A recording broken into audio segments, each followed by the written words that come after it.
Radio UNAM y el Programa Universitario de Bioética presentan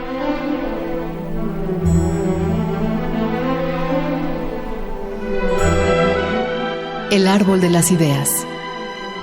Bioética, ciencia y filosofía para la vida.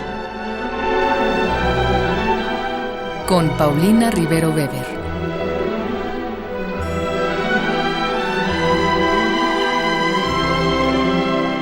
Un saludo a todos los radioescuchas. Soy Paulina Rivero Weber, directora del Programa Universitario de Bioética, y en esta ocasión estamos al aire para hablar de CRISPR-Cas9 desde el punto de vista de la bioética. Como ustedes saben, y si no lo saben, ahora lo escucharán de la voz de un especialista.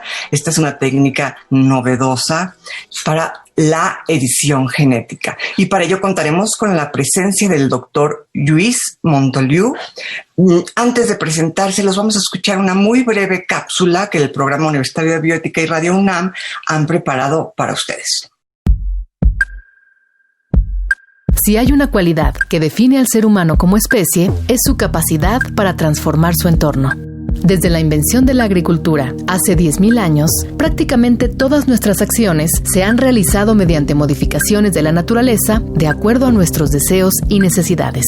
Los cerros son divididos en dos para que crucen nuestros caminos, y los cielos del mundo entero están llenos de aeronaves que realizan miles de horas de vuelo. Las noches se iluminan con las ventanas de los edificios que hemos construido para vivir y trabajar, y hemos emulado la belleza del medio ambiente mediante obras pictóricas, literarias y musicales. Pero en años recientes hemos dado un salto colosal.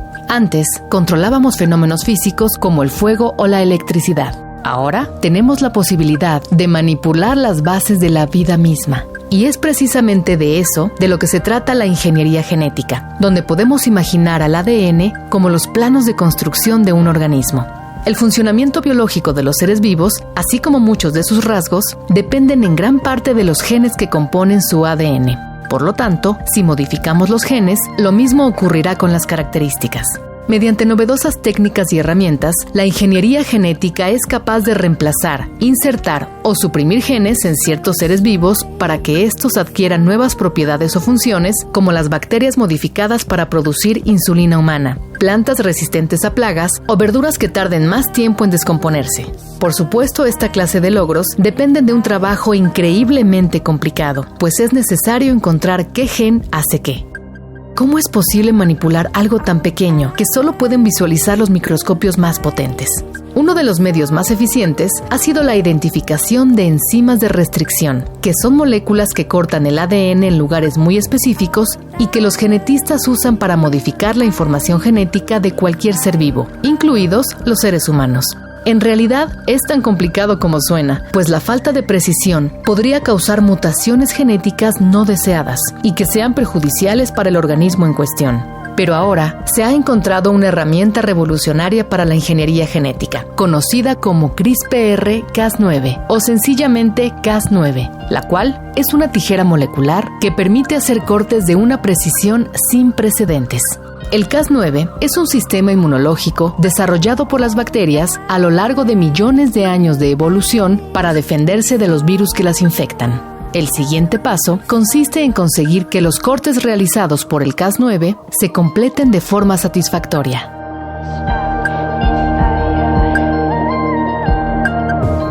Les decía yo que estamos con el doctor en biología por la Universidad de Barcelona. Lluís Montoliu es investigador científico del Consejo Superior de Investigaciones Científicas en el Centro Nacional de Biotecnología en España, y durante 20 años ha sido profesor honorario de la Universidad Autónoma de Madrid. Y está aquí con nosotros porque el doctor ha destacado en ser pionero en la introducción y uso de la tecnología CRISPR de edición genética en España. Y bueno, pues nos va a explicar qué es esto, cuáles son sus alcances y cuáles son sus problemas. Lluís, muchísimas gracias por aceptar esta entrevista. Encantada, doctora Paulina Rivero, encantada de estar con vosotros en este espacio radiofónico y de poder llegar a la sociedad mexicana y de contarle un poco qué es esto de las herramientas CRISPR y qué es esto de la edición genética y qué repercusiones tiene, que entiendo que es lo interesante. Claro. Bueno, ¿qué te parece si primero nos platicas qué es esta tecnología CRISPR? ¿En qué consiste esto? Quizá comenzar por explicar qué es la edición genética. Muy bien, pues nos vamos a remontar un poco antes. Las herramientas CRISPR han aparecido en la biología apenas hace 7 años, pero son una verdadera revolución y nos han cambiado la manera de hacer experimentos. Pero las herramientas o los sistemas CRISPR están con nosotros desde hace literalmente miles de millones de años, porque las hemos obtenido de las bacterias. Las bacterias las usan para defenderse de los virus que las infectan.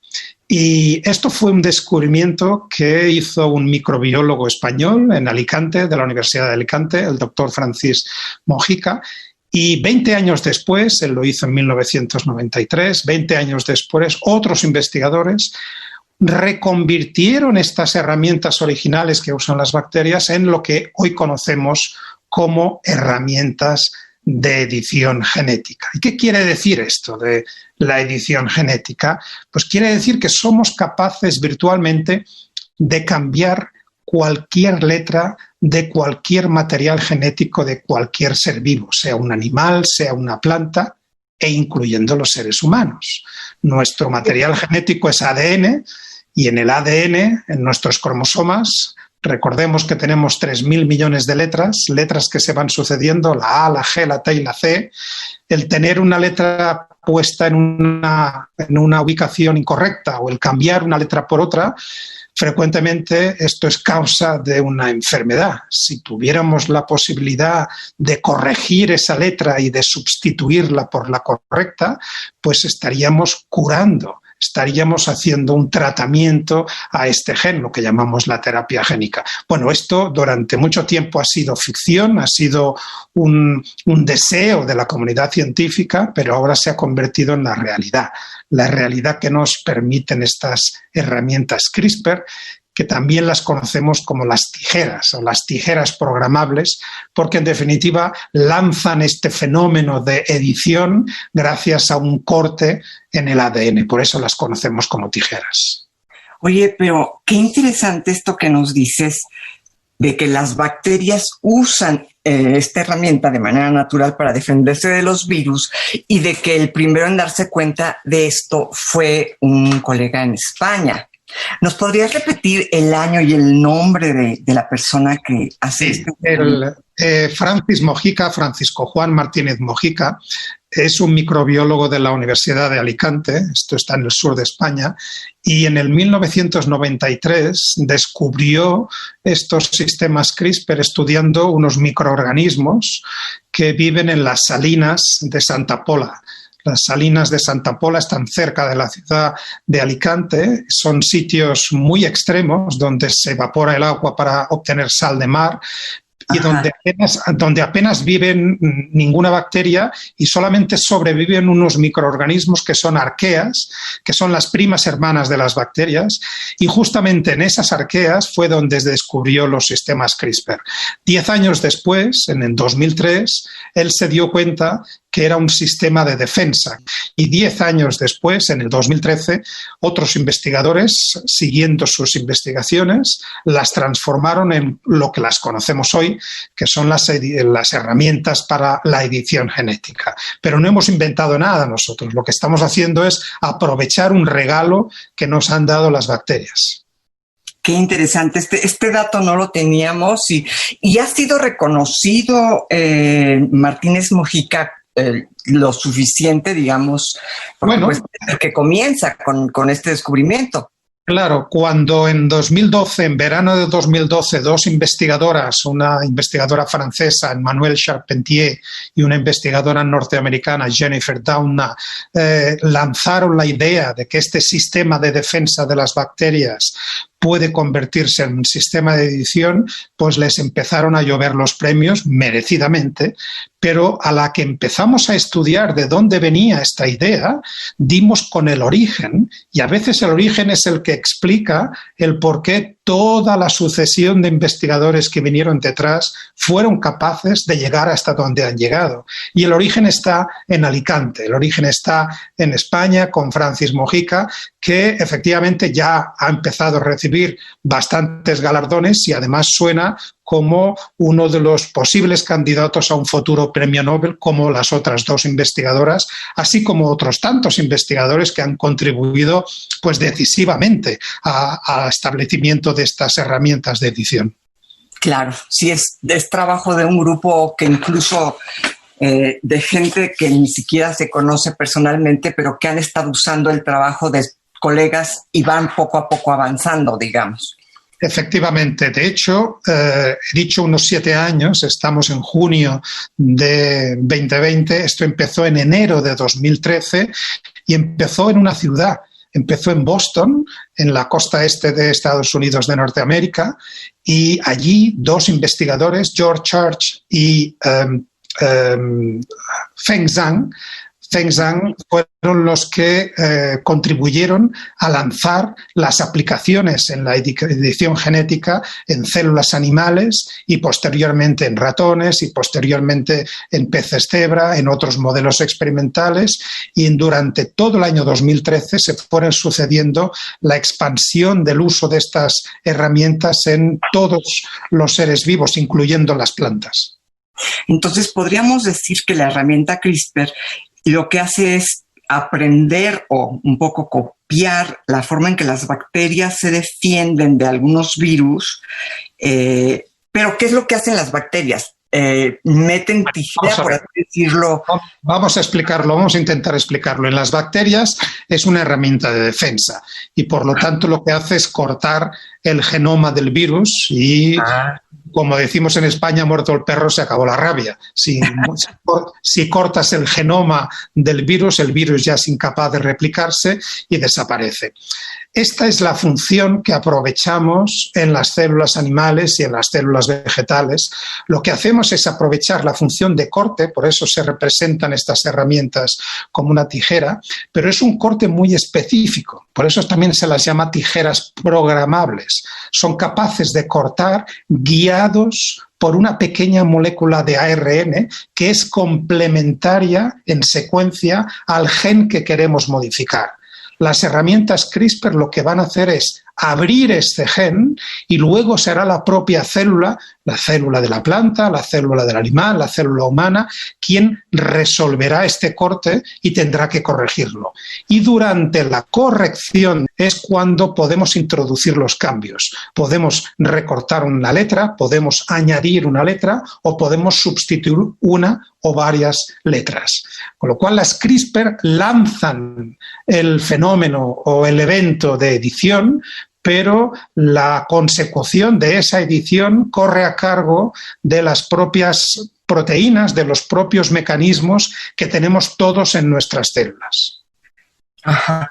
Ahora, siempre en el ser humano, cuando se presenta un avance de este tipo, pues surge un poco la alarma, el miedo ante lo nuevo, ¿no? Yo me acuerdo hasta el caso de cuando por primera vez en Londres se hizo una sanitización profunda de los drenajes, la gente estaba aterrada cuando todo esto era para su bien, ¿no?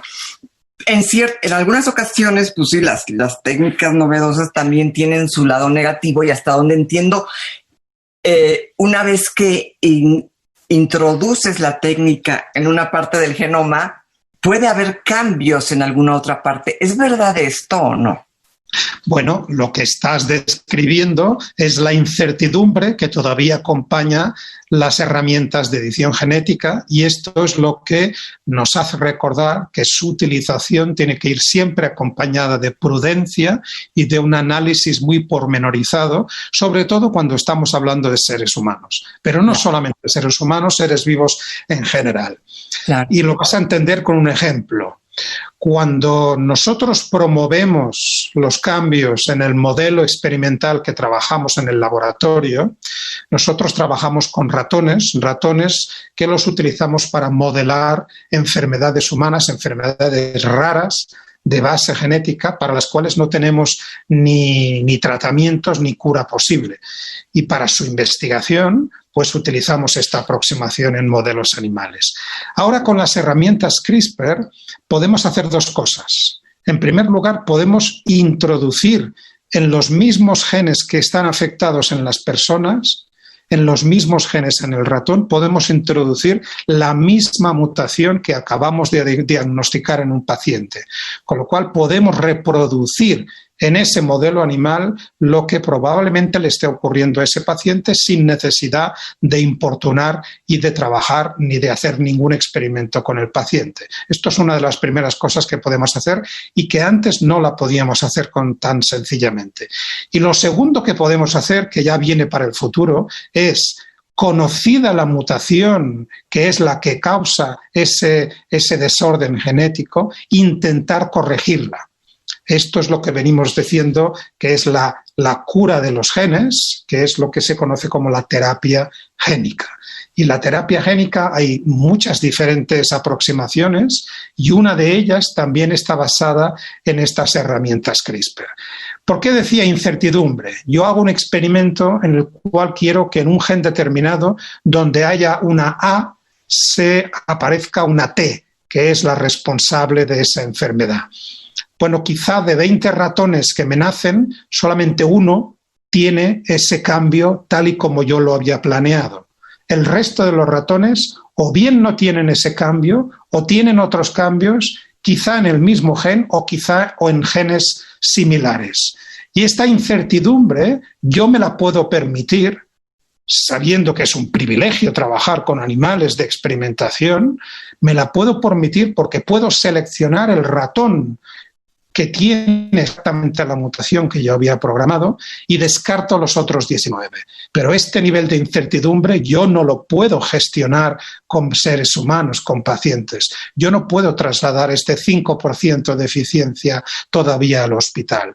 Por eso, la revolución de la edición genética es una realidad en la academia, en los laboratorios, tanto en modelos animales como en modelos vegetales, como en plantas, y como en animales y en seres y en células humanas también en cultivo, pero todavía no lo es, hay muy pocos casos, alguno hay, si quieres lo comentaremos después, alguno hay, pero no es todavía una realidad en la clínica. Y no lo puede ser mientras no seamos capaces de controlar con precisión tanto la eficacia como la seguridad de la técnica, en particular que solamente ocurra la modificación que nosotros queremos y que no ocurran modificaciones adicionales que pueden ser imprevisibles tanto en el mismo gen como en genes similares y que pueden tener consecuencias nefastas para esa planta, para ese animal o para esa persona. Ahora, esta técnica se hace siempre a nivel embrionario, me imagino. No necesariamente. Se puede hacer tanto a nivel embrionario, esto se hace con los ratones que hacemos nosotros, inyectamos los reactivos CRISPR a un embrión de ratón de una célula, los reactivos empiezan a localizar el gen que tienen que cortar y editar y siguen editándolo. Y claro, el embrión se divide 2, 4, 8, 16 células y la herramienta CRISPR sigue actuando. Y como en cada célula puede actuar de forma distinta, pues lo que suelen hacer después de un experimento de edición genética no es un ser vivo que sea uniforme, sino que es un ser vivo que le llamamos mosaico, porque prácticamente todas sus células van a tener ciertas diferencias en función de cuál deriven. De nuevo, este mosaicismo, que es una complejidad adicional de la técnica, lo podemos gestionar muy bien con plantas o con animales del laboratorio, porque no hay más que poner a cruzar los ratones y en la siguiente generación ya somos capaces de obtener la mutación que queríamos ya estabilizada y uniforme en todas las células. Pero de nuevo esto es algo que no podemos trasladar a los pacientes. No podemos decirle a un paciente, vamos a tratarle a usted pero usted no va a resultar beneficiado, será su hijo quien si acaso va a resultar beneficiado. Esto no es ni prudente ni éticamente aceptable. Y esto es importante recalcarlo porque es una herramienta maravillosa que da muchísimo juego, que es enormemente versátil, pero que todavía tiene una serie de deficiencias, la técnica en sí misma, que nos impide su utilización universal en hospitales. Claro. Ahora, tú me decías, no necesariamente o únicamente se experimenta a nivel embrionario. ¿Cómo se experimentaría fuera del nivel embrionario? Digamos, en una persona o un animal que tiene un problema. Claro. Esto se ha hecho bastante ya en animales y también se ha hecho en pacientes. Claro, un paciente, una persona que ya ha nacido y que está pues padeciendo un desorden genético, una enfermedad, pues ¿cómo hacemos para tratarla? Bueno, lo primero que hay que saber es qué célula o células son las que tenemos que editar. No todas las células probablemente van a necesitar ese gen corregido. Esto se ve muy claramente, por ejemplo, en las enfermedades graves de la sangre, por ejemplo, anemia falciforme o beta-talasemia.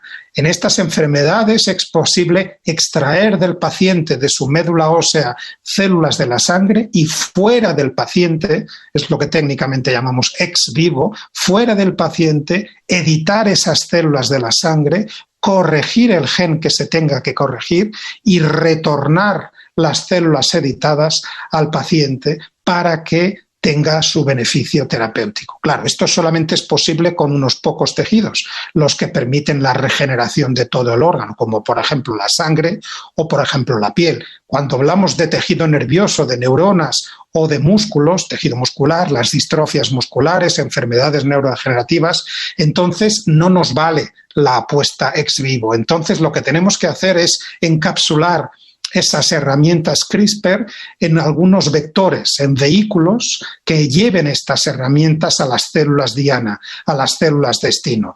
Esto se hace actualmente con unos virus que se llaman adenoasociados. Se vacía de su contenido virulento y se sustituye por las herramientas CRISPR. Conocemos muchos de estos virus adenoasociados y cada uno de ellos tiene una preferencia por un tipo celular. Los hay que prefieren infectar las células musculares o células de retina o células de hígado o células neuronales, con lo cual podemos dirigir esas herramientas a esos grupos celulares y esperar que cuando viertan su contenido, pues promuevan la edición en el sentido que nosotros queremos. Recuerda lo que te decía de la incertidumbre. Todavía no somos capaces de controlar el destino final. Ahora, en el ejemplo que me dabas, en la cuestión de la sangre, ¿no?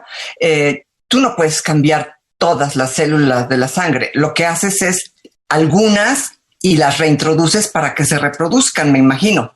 No. Realmente los hematólogos han avanzado muchísimo y es posible cambiar todas las células de la sangre porque el experimento se hace de la siguiente manera. Se extraen las células de la médula ósea del paciente, fuera del paciente se editan, se seleccionan las que tienen los genes corregidos y antes de reintroducirlas en el paciente es sometido a un procedimiento bien de quimioterapia o de radioterapia para eliminar toda célula madre, toda célula troncal de la sangre. Con lo cual, cuando ese paciente está en un estado de inmunodeficiencia, es cuando se retornan las células que han sido editadas fuera del paciente en el laboratorio y la sangre que empieza a producirse a partir de ese momento solamente podrá venir de esas células que estamos reintroduciendo. Por eso son tratamientos que cuando funcionan son tratamientos de administración única.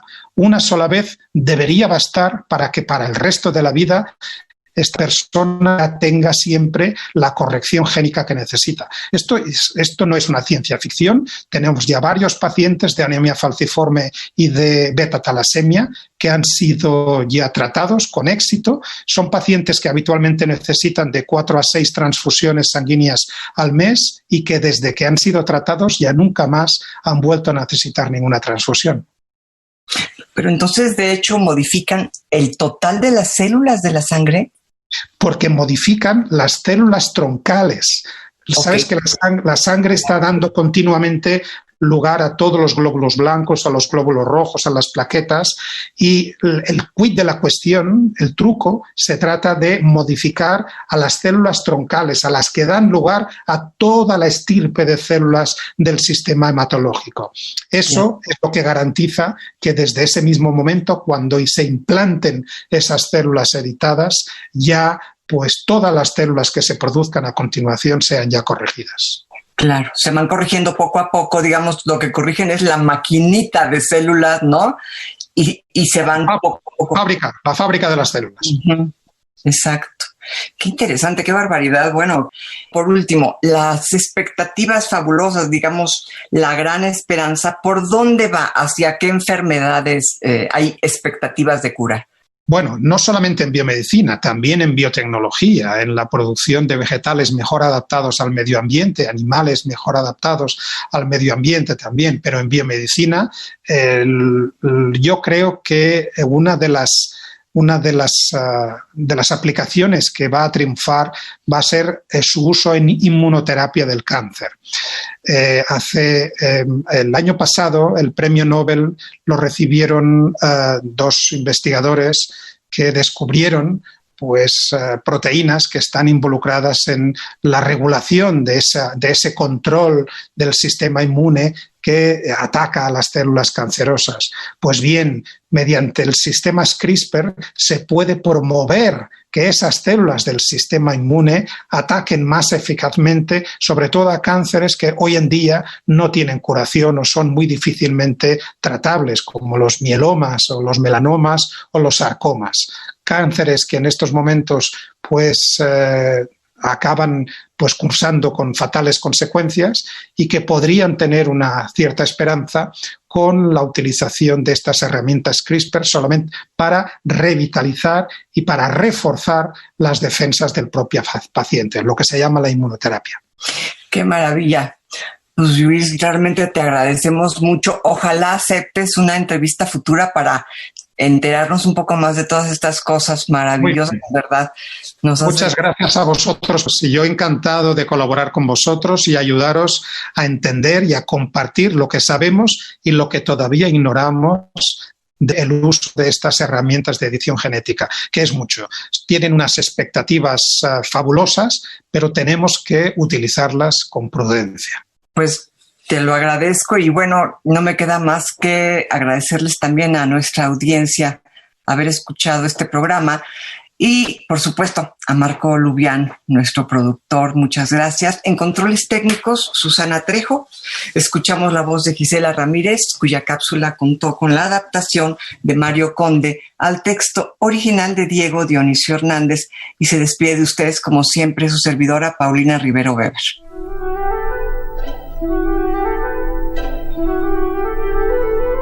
Radio UNAM y el Programa Universitario de Bioética presentaron